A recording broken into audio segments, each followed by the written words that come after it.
What happens when a racist car salesman refuses to serve a black woman, not knowing she's about to become the owner of his entire dealership?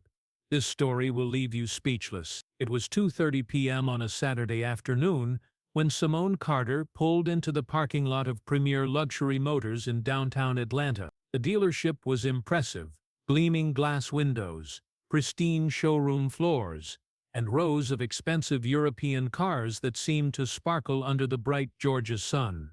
Mercedes, BMW, Audi, Porsche. This was where serious car buyers came when money was no object. Simone sat in her 2018 Honda Civic for a moment, checking her reflection in the rearview mirror. At 32 years old, she had learned to dress carefully for situations like this. Today, she wore simple jeans, a comfortable sweater, and sneakers.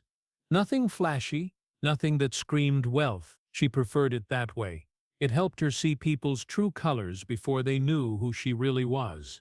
What the salespeople at Premier Luxury Motors didn't know was that Simone Carter was about to make the largest single purchase in the dealership's 15-year history. And what they really didn't know was that she was also in the process of acquiring the entire dealership as part of her growing automotive empire.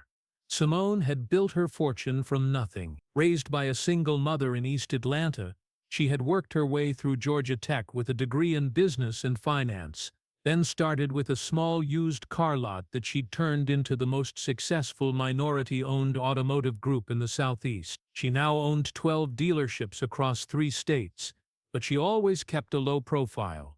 She liked to visit potential acquisitions incognito, to see how they operated when they thought nobody important was watching. Today's visit to Premier Luxury Motors was supposed to be the final step before she signed the papers to buy the dealership. She wanted to experience their customer service firsthand, maybe test drive a few vehicles, and get a feel for the staff she would soon be managing. She had no intention of causing trouble. She just wanted to be treated like any other customer. But that's not what happened. Marcus Webb had been selling cars at Premier for 8 years, and he thought he had the psychology of luxury car buyers figured out. In his mind, there were 2 types of people who walked into the showroom: serious buyers with serious money, and time wasters who just wanted to look at expensive cars they could never afford.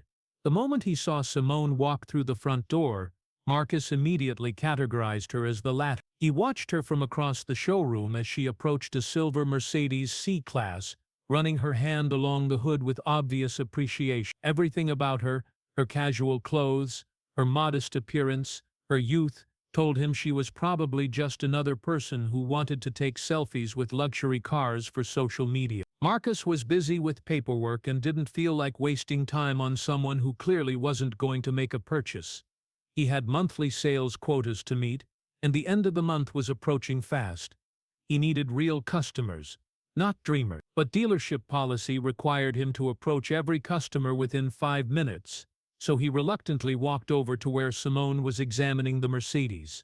"Can I help you with something?" he asked, his tone already suggesting he doubted she needed the kind of help that involved actually purchasing anything. Simone looked up with a smile. "Yes, I'm interested in this Mercedes. Could you tell me about the features?" Marcus glanced at the price sticker, $58,000, then back at her. "This is our C-Class sedan. It's pretty expensive. Are you looking for something more in your price range? We have some certified pre-owned vehicles on the other lot." Simone's smile faltered slightly, but she maintained her composure. "I'd like to know about this one, actually." "Well," Marcus said, clearly trying to move the conversation along quickly, "it's got leather seats, navigation system, premium sound, standard luxury features. But like I said, it's pretty pricey. Maybe you want to look at something more practical." The word practical hung in the air with obvious meaning. Simone had heard this tone before, the assumption that a young black woman couldn't possibly afford a luxury vehicle, the subtle steering toward cheaper alternatives, the barely concealed impatience. "Could I take it for a test drive?" she asked. Marcus looked uncomfortable. "Well, we usually require proof of financing pre-approval before test drives on vehicles in this price range. It's company policy." That wasn't actually company policy, but Marcus figured it would end the conversation without him having to be directly rude. I understand, Simone said calmly. I'm paying cash. Marcus's eyebrows rose slightly, but his skepticism remained. Cash? For a $58,000 car? Is that a problem? No, it's just, look, I don't want to waste your time or mine. Are you sure you're looking in the right price range? Because we've got some really nice cars on the pre-owned lot that might be more suitable. Simone felt the familiar sting of discrimination, but she had learned long ago not to react with anger. Instead, she decided to push a little further to see how deep his prejudice ran. What if I wanted to look at something more expensive? She asked. Maybe the BMW X7 over there. Marcus actually laughed. That one's plus taxes and fees, you're looking at nearly and Marcus paused, clearly struggling with how to express his doubts without saying anything explicitly discriminatory. Look, I just think you might want to be realistic about what you can afford. There's nothing wrong with starting smaller and working your way up. What makes you think I need to start smaller? The question caught Marcus off guard because the honest answer, that he was making assumptions based on her race and appearance, wasn't something he could say out loud. I deal with a lot of customers, and I can usually tell who's serious about making a purchase and who's just looking around. And you've decided I'm just looking around. I didn't say that, but his attitude said it clearly enough. Simone could see it in his body language, hear it in his tone, feel it in the way he kept glancing toward other customers who had entered the showroom. Customers he was clearly more eager to help. Could I speak with your manager? Simone asked. Marcus's face tightened. Is there a problem? I'd just like to speak with someone who might be more interested in making a sale. That stung Marcus's pride. He was one of the top salespeople at the dealership, and he didn't like having his sales ability questioned. But he also didn't want to deal with a complaint to manage. Look, he said, his tone becoming more condescending, I'm trying to help you here. But if you're not serious about purchasing, then maybe this isn't the right place for you.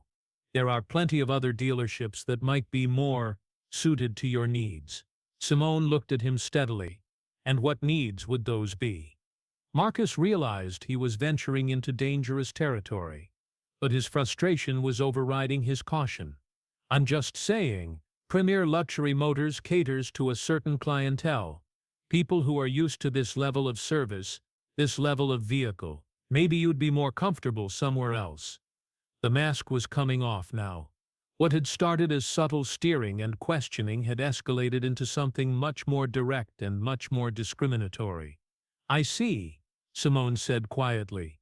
So you're saying I don't belong here? I didn't say that, but that's what you meant. Marcus looked around the showroom, suddenly aware that their conversation was attracting attention from other customers and staff members. He lowered his voice. Look, I'm just trying to save us both some time. You seem like a nice person, but I don't think we have what you're looking for. Simone nodded slowly. You're right about one thing, Marcus. You definitely don't have what I'm looking for. She turned and walked toward the exit, leaving Marcus standing next to the Mercedes, convinced that he had successfully avoided wasting time on an unqualified buyer. But as Simone reached the door, she turned back. By the way, she said, her voice carrying clearly across the showroom, you might want to update your resume. Marcus looked confused. Excuse me? Simone pulled out her phone and made a call, right there in the doorway where everyone could hear. Richard? It's Simone Carter. Yes? I'm at Premier Luxury Motors right now. No, I don't think this acquisition is going to work out after all. But what Marcus didn't know was that the woman he had just dismissed wasn't just another customer. She was about to become his boss. Marcus watched in growing confusion as Simone continued her phone conversation. The customer service culture here isn't aligned with our values, she was saying. Yes, I know we were supposed to finalize the purchase next week, but after experiencing how they treat potential customers firsthand, I'm having serious doubts. Other customers in the showroom had stopped what they were doing to listen. Several staff members were gathering nearby, sensing that something significant was happening but not understanding what. Marcus approached cautiously. Excuse me, ma'am, but what acquisition are you talking about? Simone held up one finger, finishing her call. "Let me think about it over the weekend, Richard. I'll call you Monday with my final decision." She hung up and turned to Marcus with a calm expression that somehow seemed more intimidating than any show of anger would have been. "Marcus, isn't it?" she said, reading his name tag. "I'm Simone Carter, CEO of Carter Automotive Group. We were in the final stages of purchasing Premier Luxury Motors. We're being the operative phrase." Marcus's face went white. Carter Automotive Group was the largest minority-owned dealership network in the South. He'd heard of them, of course, but he'd never connected the name to the young woman he'd just dismissed. I don't understand," he stammered. "It's quite simple," Simone explained, her voice remaining perfectly calm and professional. "My company has been looking to expand into the Atlanta luxury market. Premier Luxury Motors seemed like a good fit. Excellent location, strong inventory, established customer base. So we made an offer to purchase the dealership." She paused, letting that information sink in. "As part of my due diligence process, I like to visit potential acquisitions anonymously to see how they operate, how they treat customers, how their staff represents the brand, whether their values align with ours." Marcus was beginning to understand the magnitude of his mistake, but he wasn't quite there yet. "The owner, Mr. Henderson, was very eager to sell," Simone continued. "Apparently the dealership has been struggling financially for the past 2 years. He was looking forward to our axe offer and the security of being part of a larger, more stable organization." By now, word was spreading through the showroom. Other salespeople were gathering, and Marcus could see the dealership manager, Tom Bradley, approaching with obvious concern. "Miss Carter?" Bradley interjected, recognizing her from the preliminary meetings. "What brings you here today?" "I thought our next meeting wasn't until Monday." "It was supposed to be Monday," Simone replied, "but I decided to do a little reconnaissance first. I wanted to see how Premier treats its customers when they don't know anyone important is watching." Bradley's expression shifted as he realized what must have happened. He looked at Marcus, whose face had gone from white to green. "And what did you discover?" Bradley asked, though his tone suggested he already knew the answer wasn't good.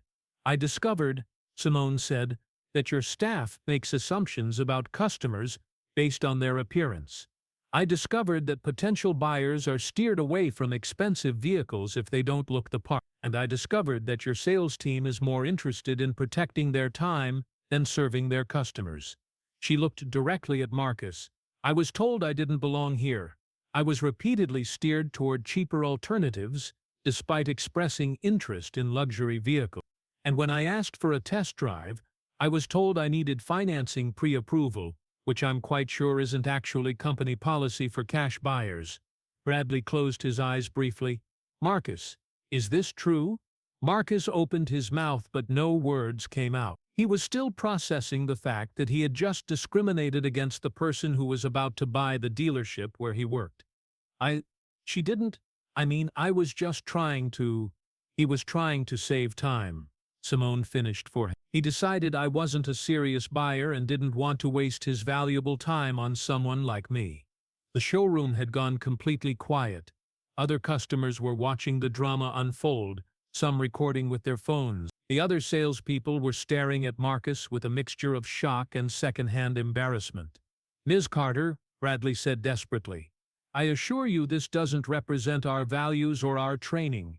Marcus made a serious error in judgment, and I can guarantee you it won't happen again." "You're right," Simone agreed.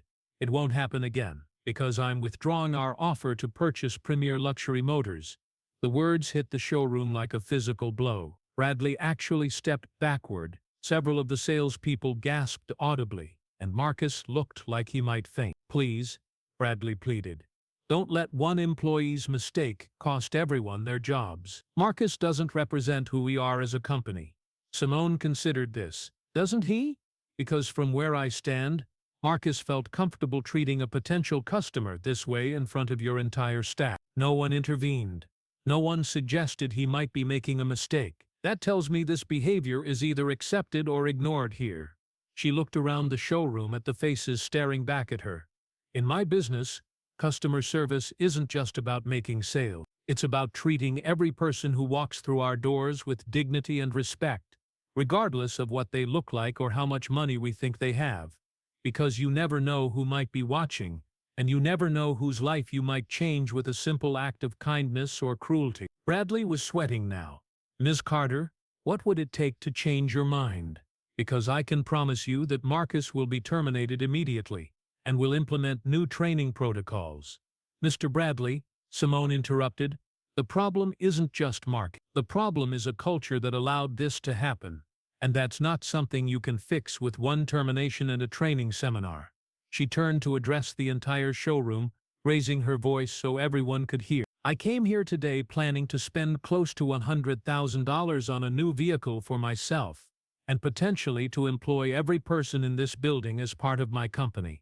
Instead, I was made to feel unwelcome and unsuitable. That's not just bad business, it's wrong. The silence that followed was deafening. But what happened next surprised everyone, including Simone herself. As Simone prepared to leave, a voice spoke up from the back of the showroom. "Excuse me, Ms. Carter." Everyone turned to see Jessica Martinez, one of the younger salespeople, stepping forward nervously. I just wanted to say that you're right.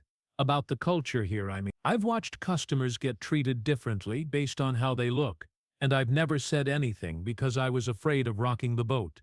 But watching what just happened to you, I'm ashamed that I stayed silent. Jessica looked around at her colleagues, then back at Simone. I know it doesn't change what happened, but if you do decide to buy this dealership, I hope you'll consider keeping some of us who want to do better, because I've learned more about customer service in the past 10 minutes than I have in my entire career here. Her words seemed to break a dam. Another salesperson, an older black man named Robert, stepped forward. I second that, he said. I've been here for 12 years, and I've seen good people driven away because they didn't fit someone's idea of what a luxury car buyer should look like. I stayed because I needed the job, but I never spoke up when I should have. He looked directly at Marcus, then back at Simone. What happened to you today was wrong, and we all knew it was wrong while it was happening. That makes us all complicit. One by one, other employees began speaking up, some apologizing for their silence, others sharing their own experiences with discrimination, all of them acknowledging that the culture at Premier needed to change. Marcus, meanwhile, stood frozen in the center of it all, finally understanding the full impact of his actions. Not only had he discriminated against a customer, but he had potentially cost his colleagues their jobs and their livelihoods. Simone listened to each person who spoke, her expression thoughtful. Finally, she addressed the group. I appreciate your honesty, she said, and I believe that people can change if they're willing to do the work. But change requires more than good intentions. It requires accountability, training, and a commitment to doing better even when it's uncomfortable. She paused, considering her options. Here's what I'm going to do. I'm going to give Premier Luxury Motors one more chance. But there are conditions. Bradley nodded eagerly.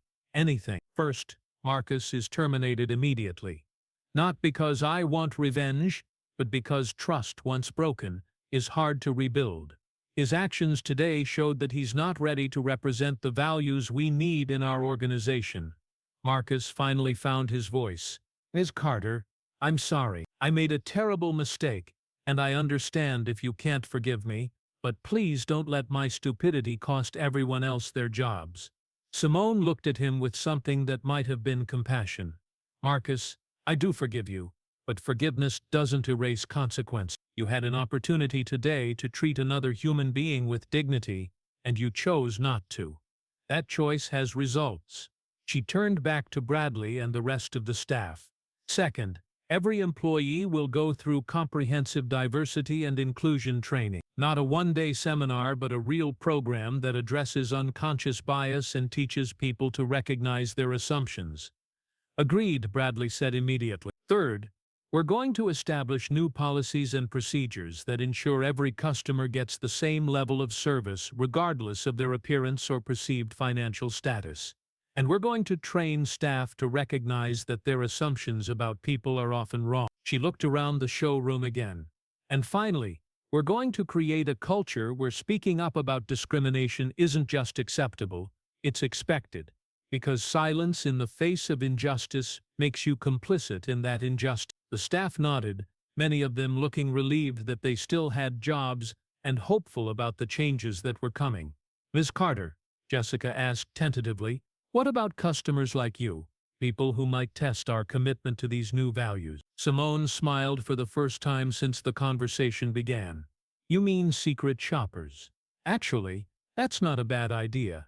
We might institute a program where people from different backgrounds visit our dealerships anonymously to make sure we're living up to our promise." She pulled out her phone and made another call.